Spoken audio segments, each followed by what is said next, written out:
Накануне вечером на 8-м километре автодороги Зязиков-Юрт-Горогорск в Малгобекском районе произошло серьезное ДТП. Несовершеннолетний водитель, нарушив правила расположения транспортного средства, спровоцировал столкновение с автомобилем Mercedes-Benz, которым также управлял подросток. Менее месяца назад, 5 декабря, на 3-м километре этой же трассы погиб несовершеннолетний пешеход, а сбивший его водитель оказался без прав. После той аварии сотрудниками ГАИ были проведены на этом участке акции безопасности. Пешеходам и водителям раздавали памятки, детям вручали светоотражающие элементы. Сейчас по данному ДТП с сотрудниками госавтоинспекции проводится проверка.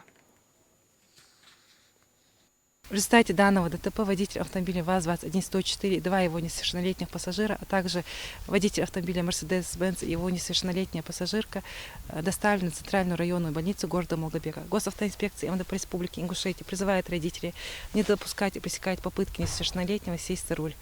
Садясь за руль, несовершеннолетний не задумывается о своей безопасности, а также о безопасности своих пассажиров.